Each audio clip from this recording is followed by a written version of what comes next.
నమస్కారం అండి. నమస్కారం. ఇప్పుడు మహిపాల్ రెడ్డి ఉన్నారు కదా, సో ఆయన బీఆర్ఎస్ లోకి గెలిచి కాంగ్రెస్ లోకి వెళ్ళిపోయాడు. కాంగ్రెస్ అధికారంలోకి వచ్చిన తర్వాత ఇప్పుడు అసలు ఆయన ఏ పార్టీలో ఉన్నాడు ఏమీ అర్థం కావట్లేదు ప్రజలకు కూడా.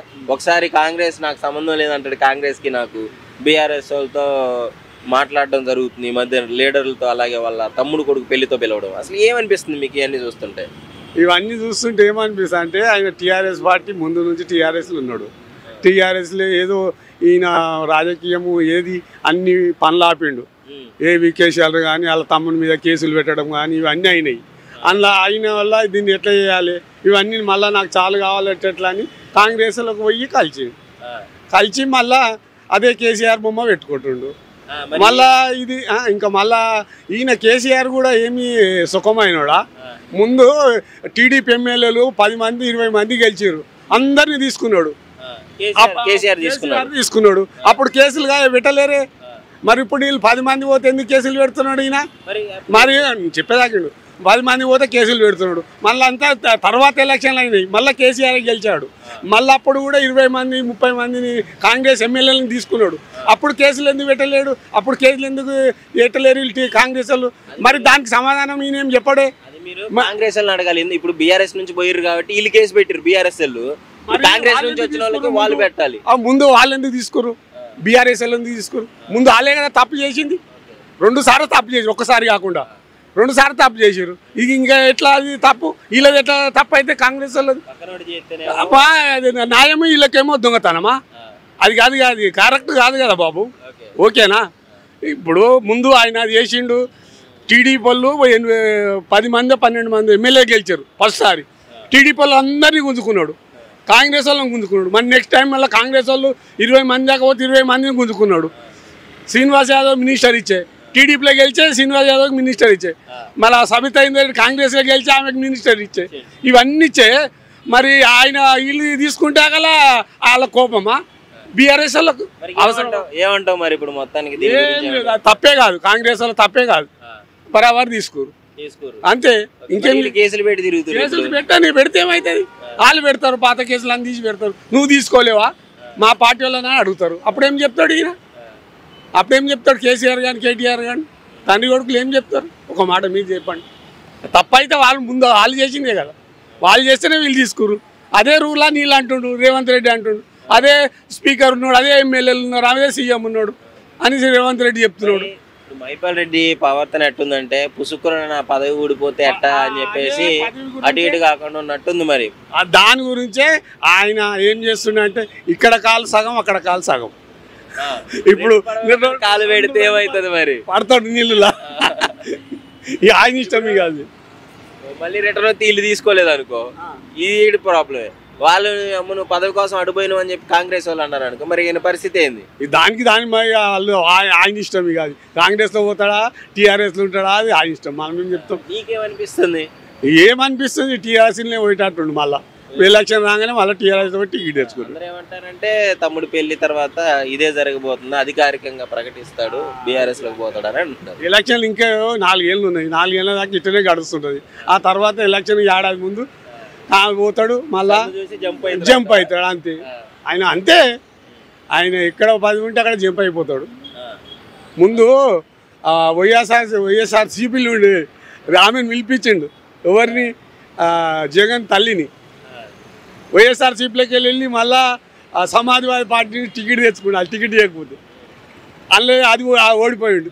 నెక్స్ట్ టైము మళ్ళా గాలి అనిల్ని కొన్నాడో ఎవరిని కొన్నాడో కొని మొత్తానికి టికెట్ సంపాదించుకోండు, టీఆర్ఎస్లో గెలిచిండు. ఇక అట్లనే కంటిన్యూ అవుతుంది అంతే. పైసలు, ఆయనకు పైసలు కావాలి, పైసలే అంటారు అంతే. డబ్బు సంపాదించాలి ఎవడనే ఏమన్నా కానీ.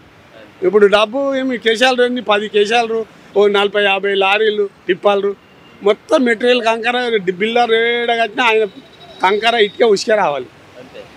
డస్ట్ కంకర అన్ని రోడ్లకు కానీ ఇళ్ళకి కానీ అంత. కాకపోతే బిల్డర్ గాడు ఇల్లే కట్టవద్దు, మొత్తం ఆయన మెటీరియల్ వాడాలి. ఆడ కేసీఆర్ కానీ కంకర కానీ డస్ట్ కానీ ఉసుకే తప్పి ఇటుకే తప్పి మొత్తం కంకర డస్ట్ ఆయననే వాడాలి. పిల్లలు ఇది మొన్న నెక్స్ట్ టైం గెలిచినప్పుడు చేసాడు అనుకో. అంతకు ముందే ఉండే లారీ ఫీల్డ్లోనే ఉండే ఆయన ముందు. ఉసికే ఫిల్టర్ కడిగే వాళ్ళు ఇద్దరు అన్నదమ్ములు పదవి వచ్చిన తర్వాత గట్టిగా అయ్యారు. ఇక గట్టిగా కేసాలు గీసాలు అడిగేటోళ్ళు లేడు పదవి ఉంటే. ఇక అడుగుతారు, ఎవరు అడుగుతారే? 10 ఉంటే ఎవరు అడుగుతాడు? ఎవరు ఎంఆర్ వచ్చి ఇంటికాడ కూర్చున్నాయి, సీఐ వచ్చి ఇంటికాడ కూర్చున్నాయి. ఎమ్మెల్యే అంటే ఒక అధికారి కదా, పబ్లిక్ ఎన్నుకున్న మంచి కదా. సరే, ఇప్పుడు మహిపాల్ రెడ్డి పక్కన పెడితే కాంగ్రెస్ ప్రభుత్వం వచ్చిన తర్వాత మరి ఎట్లా చేస్తుంది ఇవన్నీ? చాలా విమర్శలు వస్తున్నాయి, ఫ్రీ బస్సు గురించి గొడవలు అవుతున్నాయి, 6 స్కీమ్లు లేదని ఇవన్నీ మాట్లాడుతున్నారు. స్కీములు కాలేవు, అయితే ఏమో చేస్తాడు. ఇప్పుడు 2-3 స్కీములు అంటే పింఛింగ్ ఇస్తాడు, పింఛింగ్ లేడీస్కి ఇస్తాడు, కాలేవు. ఇస్తాడేమో, జర టైం పడుతుందేమో. ఉన్నాడు అప్పులన్నీ చేసి కూర్చున్నాడు కదా పెద్ద మనిషి కేసీఆర్ గారు. కేసీఆర్ ఎలక్షన్ ముందు 2 నెలల ముందే వహింసులు యాక్షన్ ఉండే అమ్ముకున్నాడు. యాక్షన్ పెట్టి కోట్ల అన్ని డబ్బులు తీసుకుపోయి ఫామ్ హౌస్లో దాపిపెట్టుకున్నాడు. మళ్ళీ ఇంకేంది, టోల్గేట్ అమ్మేసాడు. రింగ్ రోడ్డు టోల్గేట్ 6 నెలల ముందే అమ్మేసి మంచిగా డబ్బులు తీసుకొని పెట్టుకుంటాడు. 50 రూపాయలు ఉంటే 100 రూపాయలు టోల్గేట్ మాకు పోతే. అప్పుడు 50 రూపాయలు ఉండే, ఇప్పుడు 100 రూపాయలు పడుతుంది టోల్గేట్. ఇష్టం వచ్చినట్టు అదేనా? ఇప్పుడు ఎలక్షన్ కాకముందే 2 నెలల ముందే రద్దు చేసినావు ఏవి వహింసులు. గెలువనే అర్థమైపోయి అన్ని ముందు టోల్గేట్ అమ్మేసిండు. వహింసులు 2 నెలల ముందే యాక్షన్ పెట్టించి డబ్బులు అన్నీ తీసుకొని ఫామ్ హౌస్లో దాచిపెట్టుకుని. ఇంకేంది గంతే ఆయన కథ. నిన్న వచ్చిండేమో, ఇవాళ వస్తాడో రాడు అసెంబ్లీకి. 6 నెలలు రాకపోతే తీసేస్తారంట కదా, ఎమ్మెల్యే పదవే తీసేస్తారంట కదా. అందుకే నుంచి వస్తున్నాడు. 6 నెలలకు ఒకసారి పెట్టి అటెండ్ అయ్యి వచ్చినా అని అటెండ్ చేసుకొని పోతాడు. ప్రజెంట్ వేసుకొని ఏం మాట్లాడి కూర్చున్నాడు గమ్మున.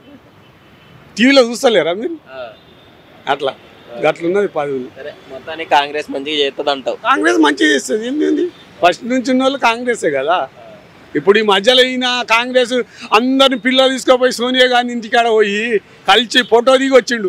వాళ్ళ బిడ్డలు అల్లుళ్ళు అందరు ఫ్యామిలీని తీసుకుపోయి నాకు తెలంగాణ ఇచ్చినామని సోనియామ్మ నట్టనాడు కొడుకు అల్లుడు బిడ్డ మొగడు మన్మరాలు అందరు పోయి ఫోటో దిగి వచ్చిండు. మళ్ళీ సోనియా గాంధీనే అలా నీతోనే పొత్తు పెట్టుకుంటా అని, నీతోనేం అవసరం అని ఆమెను పక్కకు దొబ్బేసి. మోడీ వస్తే ఆయన ఇక్కడ వస్తే ఆయన ఢిల్లీకి పోతాడు. ఒక్కోసారి అయినా మోడీ కలిసిండా? ఆయన ఓ పెద్ద మనిషి, ప్రధానమంత్రి, ఏదైనా పార్టీలో దేశానికి ప్రధానమంత్రి. హైదరాబాద్ వస్తున్నట్టే సీఎం ఇంటర్వ్యూ ఉండాలనా వద్దా? ఉండాలి కదా. ఈయన ఎందుకు పోడు? ఆయనకన్నా పెద్దనా? ఎన్ని రాష్ట్రాలు ఉన్నాయి? 29 రాష్ట్రాలు. ఈయన ఓ సీఎం అలా. ఇప్పుడు బీజేపీ ఎక్కువనే, కాంగ్రెస్ ఎక్కువనే? బీజేపీ ఎక్కువన్నాయి సీఎంలు. మరి ఆయన అంత పెద్ద మనిషి వస్తున్నాడంటే ఒక్కసారి అన్న కలిసిండా? 10 ఏళ్ళ ఉన్నాడు. పార్టీకి దానికి విభేదాలు ఉన్నాయి కదా, దానికి ఏం సంబంధం? వస్తే ఉండాలి కదా. ఇంటర్వ్యూ అయితే ఇవ్వాలి. పెద్ద మనిషి పద్ధతి ప్రకారం కలవాలంటారు. వాళ్ళ పద్ధతి ప్రకారం అయితే కలవాలనా వద్దా? మీరు కూడా చెప్పండి. కాదంటే తప్ప మేము చెప్పేది. గట్లున్నది ఆయన కథ. ఇప్పుడు అదే ఇప్పుడు కేసీఆర్ మోడీ వస్తున్నట్టే రేవంత్ రెడ్డి ఏది కావాలంటే పోయి అడ్డం పోయి పువ్వులారు తీసుకుపోయి వేసి స్వాగతం చెప్తున్నాడు. ఈయన చెప్తాడా? నేను చెప్పిండు. ఇన్ని 9 సంవత్సరాలు చేసిండు సీఎం. ఒక్కసారైనా ప్రధానమంత్రి వస్తే పోయి కలిసిండు ఆయన కేసీఆర్? కలవలేడు. మీకు కూడా తెలుసు, గంత పెద్ద మనిషి.